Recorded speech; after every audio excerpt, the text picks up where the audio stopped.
साल 2014। फिनलैंड के 5 super expert driver एक बर्फीले पहाड़ में एक ट्रायंगुलर शेप का होल कट करते हैं। वो उस पहाड़ के नीचे बनी एक मिस्टीरियस केव की 400 फीट की गहराई को टच करने जा रहे थे। और वो जिस तरह से गहराई में आगे बढ़ रहे थे, पैसेज और भी नैरो और पानी और भी सुपर कोल्ड होते जा रही थी।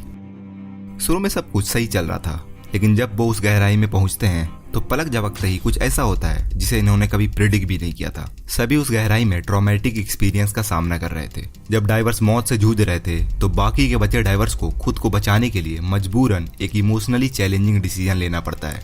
लेकिन ये तो आने वाली प्रॉब्लम की बस शुरुआत थी। कई डाइवर्स उस केव की गहराई का शिकार बन चुके थे और आप जानने वाले हो इन डाइवर्स की आखिरी मोमेंट एंड और भी बहुत कुछ। So hello everyone, this is Maroof and you are watching the horrifying story of Plura cave disaster. So ये हैं काई कांकनिन, एक एक्सपीरियंस सर्टिफाइड केव डाइवर। इनके साथ ऑलरेडी मल्टीपल डाइविंग ट्रेजेडीज हो चुकी थी, लेकिन इनके लिए केव डाइविंग छोड़ना नामुमकिन था। वो अपनी पहली अंडर वाटर ट्रेजेडी फेस करते हैं जब वो अपने दोस्त के साथ पास के क्वायरी में डाइव करने जाते हैं। पानी में कुछ देर डाइव करने के बाद वो नोटिस करते हैं कि उसका डाइव पार्टनर मूव नहीं कर रहा है, क्योंकि उसका रेगुलेटर उसके मुंह से बहुत पहले ही गिर चुका था। उसे पानी से निकालकर हॉस्पिटल भेजा जाता है, लेकिन जब तक वो हॉस्पिटल पहुंचता वो मर चुका था। इन्वेस्टिगेशन से ये पता चलती है कि वो सिंपली अपने रिब्रीदर के ऑक्सीजन वाल्व को ओपन करना भूल गया था। It's terrible, right? काई इस इंसिडेंट से अपसेट था, लेकिन वो अपने पैशन को चाह कर भी छोड़ नहीं सकता था। कुछ महीने बाद वो अपने 4 दोस्तों के साथ वो अभी तक की सबसे डेंजरस केव डाइविंग ट्रिप का प्लान करते हैं। Pleura cave exist in pleura valley, Norway. ये केव है यूरोप की largest water field natural cave. हालांकि इसे डिस्कवर 90s में किया गया था, लेकिन तब तक इसके अंदर जाने के लिए उतनी एडवांस इक्विपमेंट नहीं बनी थी। इंटरेस्टिंगली इस केव के 2 एंट्रेंसेस है। डाइवर्स को प्लूरा वैली एंट्रेंस से अंदर जाकर दूसरे रास्ते स्टाइनोफ्लाजे एंट्रेंस से बाहर निकलना था। टोटल 3 किलोमीटर लंबी, जिसमें इन्हें 5 घंटे का सफर तय करना था। इसकी डीपेस्ट सेक्शन 120 मीटर गहरा था और यहाँ जाने का मतलब था उन्हें अनएक्सपेक्टेड चीजों का सामना करना था। एंड ऑब्वियसली पानी तो ठंडा था ही। काई कांकनिन, पैट्रिक ग्रोंकविस्ट, वेजा रांटेनिन और 2 पर्सन जिसका नाम सेम था, जिसे हम कहेंगे यारी एच एंड यारी यू। और इन दोनों को याद रखना, क्योंकि स्टोरी ऑलमोस्ट इन दोनों के अराउंड ही रिवॉल्व करती है। सभी सर्टिफाइड केव डाइवर थे एंड टेक्निकल डाइविंग में एक्सपीरियंस थे। इसका मतलब ये है कि वो नेशनल एंड इंटरनेशनल स्टैंडर्ड्स के अकॉर्डिंग वो फुल्ली क्वालिफाइड थे सुपर कोल्ड पानी में 5 घंटों तक रहने के लिए। इनकी स्ट्रेटेजी थी डाइव से पहले 2 ग्रुप में स्प्लिट होने का। पहली टीम के केव के अंदर जाने के 2 घंटे बाद दूसरी टीम केव में एंटर करेगी। पहले टीम में पैट्रिक और यारी एच थे और दूसरे टीम में काई, वेसा एंड यारी यू। 2 घंटे के गैप में केव के अंदर जाने का सिंपल लॉजिक यही था कि पहली टीम के अंदर जाने के बाद पानी में सिल्टिंग हो जाती और सील्ड को वापस बॉटम में स्टेबल होने के लिए मिनिमम 2 घंटे लगने वाले थे। 6 फरवरी दिन के 12 बजे सबसे पहले पैट्रिक और यारी एच बर्फ को ट्रायंगुलर शेप में कट करते हैं और दोनों अंदर घुसते हैं। लेकिन अंदर की पानी काफी क्रिस्टल क्लियर थी। इनफैक्ट वो नीचे 60 फीट की गहराई में पत्थरों को क्लियर देख भी पा रहे थे। एक बुरे हादसे की एक अच्छी शुरुआत। उन्होंने साथ में एक इंटरेस्टिंग गैजेट भी लाए थे, अंडर वाटर स्कूटर, जो कि काफी यूजफुल था, क्योंकि इससे डाइवर्स ज्यादा तेजी से डाइव कर सकते थे और डाइवर्स की ज्यादा एनर्जी वेस्ट भी नहीं होती। सांस लेने के लिए वो यूज कर रहे थे एक एडवांस क्लोज सर्किट गियर, एक रीब्रीदर। बेसिकली रीब्रीदर एक एडवांस डिवाइस होता है जो डाइवर के एक्सेल्ड एयर को रिफाइन करता है। एक्सेल्ड एयर में से कार्बन डाइऑक्साइड को फिल्टर आउट करके उसमें ऑक्सीजन ऐड करता है और फिर डाइवर वही एयर को वापस यूज कर सकते हैं। और इस सिस्टम की वजह से डाइवर्स लंबे समय तक पानी में रह सकते हैं। लेकिन फिर भी डाइवर को अवेयर होना जरूरी था, क्योंकि इससे बड़ी बड़ी प्रॉब्लम्स आती है।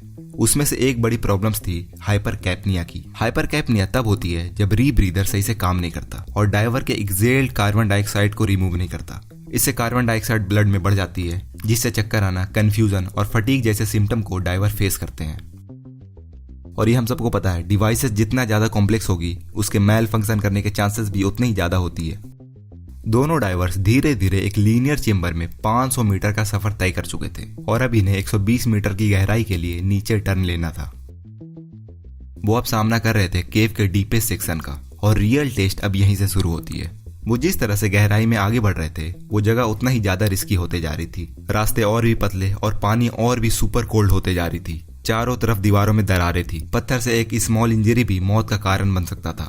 फाइनली वो केव के डीपेस्ट एरिया में आ चुके थे, जो सबसे ज्यादा नैरो भी था। वो अपने पीछे वाले डाइवर्स के लिए गाइडलाइन अटैच करते हैं ताकि इसकी टीम इसके साइन को पहचान सके। अब यहाँ से इन्हें बाहर निकलने के लिए स्टाइनोफ्लाजे की एंट्रेंस के पास जाना था। दोनों डाइव करके थोड़ा ऊपर जाते हैं और अब इसके सामने केव की सबसे नैरो सेक्शन आती है जिसमें इन्हें साफ 90 डिग्री मुड़ना था। Extremely difficult. पहले पैट्रिक इस जगह को क्रॉस करता है और क्रॉस करके वो जैसे ही आगे जा रहा था वो देखता है कि इसके पीछे यारी एच इसके साथ नहीं है। उसके हेडलैम्प से लाइट आना भी बंद हो गई थी। पैट्रिक के लिए एक कंसर्निंग था, तो वो वापस 90 डिग्री सेक्शन को क्रॉस करके नीचे की तरफ आता है। वो देखते हैं कि यारी की हेडलैम्प दूर में दिख रही है, लेकिन वो हेडलैम्प स्ट्रेंजली ऊपर नीचे हो रही थी। पैट्रिक को यारी एच का कोई रिस्पॉन्स नहीं आ रहा था और वो उसके पास जाता है। देन यारी पैट्रिक को कहता है कि तुम मेरे सामने से हट जाओ, मेरा रास्ता क्लियर करो, मैं आ रहा हूँ। फिर पैट्रिक देखता है कि एक्चुअली में यारी की स्कूटर की रस्सी एक पत्थर से अटक गई है और यारी पैनिक कर रहा है। हालांकि यारी किसी तरह से जबरदस्ती रस्सी को पत्थर से छुड़ा लेता है। हालांकि वो बार बार पैट्रिक से बैकअप ऑक्सीजन टैंक मांग रहा था और जबकि पैट्रिक इसे अपना रीब्रीदर भी देता है 2-3 बार। और जब आखिर में यारी अपने रीब्रीदर पर वापस स्विच हो रहा था तब उसका रीब्रीदर हाथ से छूटकर पानी में गिर जाता है। जल्दी से पैट्रिक अपने रीब्रीदर को उसे देता है और पर्च बटन को प्रेस करता है, लेकिन यारी इस समय तक पैनिक स्टेट में था। वो गलती से केव के बहुत सारे ठंडे पानी को पी लेता है। ये होते ही यारी का चेहरा एक भयानक नजारे में बदलने लगता है। पैट्रिक इस सिचुएशन को भांप चुका था, वो समझ चुका था वो अब नहीं बच सकता। एंड ये सब हो रही थी जमीन के 120 मीटर की गहराई में, वो भी एक्सट्रीमली ठंडे पानी के अंदर। पैट्रिक इस गहराई में काफी देर तक रुक चुका था और अब इसका भी यहाँ मरना तय था। वो अब एक इमोशनली चैलेंजिंग डिसीजन लेता है। वो यारी एच को यहीं छोड़कर तेजी से बाहर निकलेगा, लेकिन वो यहाँ से तेजी से बाहर नहीं जा सकता था डिकम्प्रेशन स्टॉप के कारण। पैट्रिक जल्दी से डाइव कंप्यूटर में देखता है तो इसे समझ आता है कि इसको यहाँ से बाहर निकलने के लिए अब 400 मिनट लगने वाले हैं, जबकि इनके इंसिडेंट से पहले डाइव कंप्यूटर के अकॉर्डिंग इन्हें सिर्फ 120 मिनट लगने वाले थे। यानी पैट्रिक को अब पहले से कहीं ज्यादा स्लो डाइव करके जाना होगा और ऐसा उन्हें करना पड़ेगा डिकम्प्रेशन सिकनेस को रोकने के लिए। बेसिकली डाइवर को ज्यादा देर तक गहराई में रहने से उसके बॉडी पर प्रेशर बढ़ता है, जिससे उसकी बॉडी की टिश्यू ज्यादा नाइट्रोजन एब्जॉर्ब करती है। जितनी देर वो गहराई में रहेंगे उतना ही ज्यादा नाइट्रोजन उनके टिश्यू में एब्जॉर्ब होगा और पैट्रिक को धीरे धीरे सफर करना होगा ताकि नाइट्रोजन उनके बॉडी से सेफली निकल सके। अगर वो 100 मीटर की गहराई में 1 मिनट रुकते हैं तो उन्हें 10 मिनट ज्यादा स्लो डाइव करके जानी होगी, और अगर पैट्रिक गलती से भी तेजी से डाइव करने की कोशिश करेंगे तो उन्हें डिकम्प्रेशन सिकनेस हो जाएगी। टिश्यू में एब्जॉर्ब हुआ नाइट्रोजन रैपिडली गैस के फॉर्म में बबल बनने लगेगा। बबल बॉडी में ब्लॉकेज क्रिएट करेगी, जिससे सीरियस पेन, फिर पैरालिसिस और फिर डेथ। पैट्रिक डाइव करते हुए धीरे धीरे ऊपर जा रहा था और इमोशनली इसका दिमाग फट रहा था कि वो कैसे अपने दोस्त को अकेला छोड़कर जा सकता है। फिनलैंड में जारी एच की फैमिली इसका इंतजार कर रही होगी, वो इससे क्या कहेगा। दूसरी बड़ी प्रॉब्लम थी, जारी एच टनल के नैरो सेक्शन में अटका हुआ था। अगर पीछे से काई, वेसा और जारी यू वहां आए और उन्हें रास्ते ब्लॉक मिलेगी तो फिर वो तीनों भी मरेंगे। करीब 2 बजे काई, वेसा और जारी you pleura valley cave entrance से घुसते हैं। काई कांकनेन दोनों डाइवर के पीछे चल रहे थे ताकि रास्ते में अगर कोई भी कॉम्प्लिकेशंस आए तो वो पीछे से असिस्ट कर सके।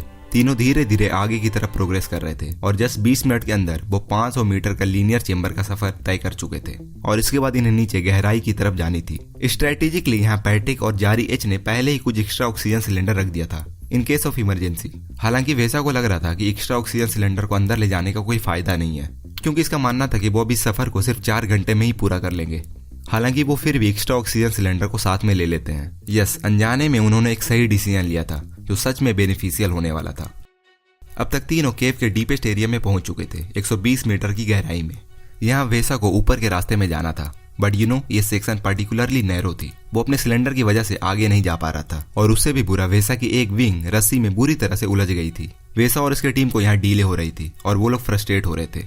यहाँ वो ऑलरेडी 5 मिनट डीले कर चुके थे, यानी उन्हें रफली 1 घंटा स्लो डाइव करके जानी होगी। किसी तरह से वेसा इस सिचुएशन को रिजॉल्व कर लेते हैं और आगे की तरफ मूव करते हैं। और जैसे ही वो आगे की तरफ मूव कर रहे थे तो उन्हें एक अजीब सा बीप साउंड जारी के डाइव कंप्यूटर से सुनाई देता है। पूरा चेंबर वो बीप साउंड से गूंज रहा था। वेसा जारी एच की डेड बॉडी को देखकर शॉक में रह जाते हैं। जारी एच की लाइफलेस बॉडी केव के 90 डिग्री बेंड में अटका हुआ था, जो सभी के रास्ते को भी ब्लॉक कर रहा था, जिससे इन्हें और भी डीले हो रही थी। पीछे काई कांकने नाइट्रोजन नार्कोसिस से स्ट्रगल कर रहे थे। उन्हें बेसिकली चक्कर आ रहा था इतनी गहराई में रहने से। और इसी कंफ्यूजन के बीच में वो ऑब्जर्व करते हैं जारी यू को, जिनकी हालत कहीं ज्यादा खराब थी। वो पैनिक कर रहे थे।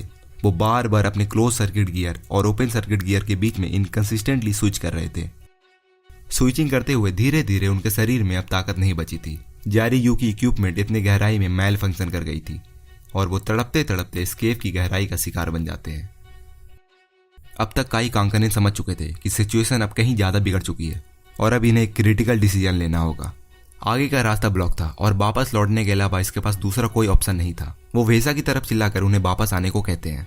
वेसा यहाँ 90 डिग्री विंड सेक्शन में पैनिक अटैक को झेलते हुए वो एक बार में नॉर्मल से कहीं ज्यादा ऑक्सीजन इनहेल कर रहा था। उस सेक्शन को क्रॉस करने के लिए वो अपने सभी गियर, टूल और ऑक्सीजन सिलेंडर को हटाकर क्रॉस करते हैं और फिर वापस गियर को पहनकर ऊपर की तरफ आगे जाते हैं। इनके पास काई कांकनेन के बात सुनने का और वापस लौटने का जरा भी वक्त नहीं था और अब तक इनके पास ज्यादा ऑक्सीजन भी नहीं बची थी। काई को अब किसी तरह से अपनी जान बचानी थी। वो जारी यू को छोड़कर वापस लौटने के रास्ते पर मुड़ चुका था, लेकिन काई श्योर नहीं था कि इसके पास कितना ऑक्सीजन बचा है। क्या इसके पास 400 मिनट की जर्नी के लिए इनफ ऑक्सीजन है? तो वो डिसाइड करता है कि वो डिकम्प्रेशन सिकनेस का रिस्क लेते हुए वो थोड़ा तेजी से आगे बढ़ेगा। उसका यहाँ डूबकर मरने से तो बेहतर ही है। इधर पैट्रिक भी वही सिमिलर डायलेमा फेस कर रहे थे। पैट्रिक के इक्विपमेंट की बैटरी भी लो होते जा रही थी और उन्हें अब चूज करना था कि वो गर्म रहने के लिए थर्मल वेस्ट का यूज करेंगे या फिर वो अंडर वाटर स्कूटर का यूज करेंगे आगे मूव करने के लिए। वो डिसाइड करते हैं कि वो थर्मल वेस्ट का यूज ना करके स्कूटर का यूज करेंगे जिससे इनकी एनर्जी बची रहे। वो अपने पैर से खुद को आगे की तरफ किक भी कर रहे थे जिससे वो गर्म रहे। पैट्रिक के पीछे वेसा डाइव करते हुए गिल्ट में आगे बढ़ रहे थे कि वो कैसे अपने दोस्तों को मरने के लिए अकेला छोड़कर आगे जा सकते हैं।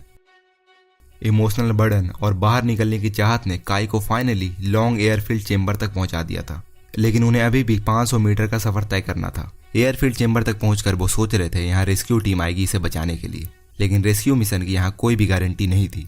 उसी हालत में उन्हें आगे बढ़ने के अलावा कोई भी दूसरी ऑप्शन नहीं थी और फिर आखिर में इनकी अंडर वाटर स्कूटर भी मेल फंक्शन कर जाती है। एक होपलेस सिचुएशन। तीनों आदमी डिकम्प्रेशन सिकनेस के कारण धीरे धीरे डाइव कर रहे थे। सरफेस पर जाने के लिए सभी अपनी जिंदगी की लड़ाई लड़ रहे थे। उम्मीदें खत्म होने लग रही थी क्योंकि रास्ते खत्म होने का नाम नहीं ले रहे थी। काई के पास ऑक्सीजन की आखिरी सिलेंडर बची थी। पैट्रिक और वेसा भी ऑक्सीजन की कमी से सफर कर रहे थे। उतनी ऑक्सीजन में वो रास्ते कंप्लीट नहीं कर सकते थे। रात के 9 बज गए थे और फाइनली पैट्रिक केव के एंट्रेंस के पास पहुंच चुके थे। एक मुश्किल 8.5 आवर डाइव के बाद पैट्रिक पूरा एग्जॉस्ट हो चुका था, लेकिन वो फिर भी केव के एंट्रेंस के पास बाकी टीम मेंबर के लिए रुकता है। वो कुछ खाने के लिए बैग में खोज ही रहे थे कि वो देखते हैं कि वेसा भी अपने हेडलैम्प से अंधेरे में रोशनी करते हुए निकल रहे हैं। 3 घंटे बाद रात 1 बजे काई भी प्लूरा केव एंट्रेंस के पास पहुंचते हैं, लेकिन वो रास्ता बंद था। वहां दोबारा बर्फ जम चुका था। वो फिर भी बर्फ को किसी तरह से तोड़ देते हैं और बाहर निकल आते हैं। उन्होंने एक इनक्रेडिबल 11.5 आवर डाइव की उस चिल्ड वाटर में। इनके पास अब जरा भी एनर्जी नहीं बची थी। वो अपने वैन के पास जाते हैं, इंजन को चालू करते हैं, लाइट को ऑन करते हैं और वैन के फ्लोर पर कोलैप्स कर जाते हैं। दूसरी साइड से पैट्रिक और वेसा भी अपने कपड़े बदलकर वैन के पास आते हैं तो वो देखते हैं कि वैन का इंजन ऑन है। और जब वो वैन के गेट को ओपन करते हैं तो वो देखते हैं काई वैन के फ्लोर पर लेटा हुआ है। वो ठंड से कांप रहा है। तीनों कई दिनों तक हॉस्पिटलाइज रहते हैं और इतने दिन हॉस्पिटल में रहने के बावजूद भी वेसा को कंटिन्यू वॉकिंग में इशू आ रही थी। उसे अपने पूरे शरीर में एक मिस्टीरियस टिंगलिंग का एहसास हो रहा था। तीनों diverse worst case of anxiety से सफर कर रहे थे। उनके लिए वो हॉरिबल एक्सपीरियंस को भुलाना नामुमकिन था। हादसे की खबर पूरे शहर में फैल चुकी थी और नॉर्वेजियन पुलिस इसमें इन्वेस्टिगेशन कर रहे थे। दोनों जारी एच एंड जारी यू उस हॉरिबल इंसिडेंट में मारे जा चुके थे। उनकी फैमिली को किसी तरह से भी उनकी बॉडी चाहिए थी। दोनों के रेस्क्यू के लिए लोकल अथॉरिटी के डाइवर्स केव में जाते हैं, लेकिन अंदर की सिचुएशन वैसे ही डिफिकल्ट और डेंजरस था। डाइवर्स अंदर जाकर हार मान चुके थे और वो बॉडी को वहीं छोड़कर वापस आ जाते हैं और अब नॉर्वेजियन पुलिस उस केव को हमेशा के लिए बंद करने का सोच रहे थे। इस पॉइंट तक पैट्रिक जारी की फैमिली से प्रॉमिस कर चुका था कि वो हर हाल में दोनों की डेड बॉडीज को बाहर निकालेगा।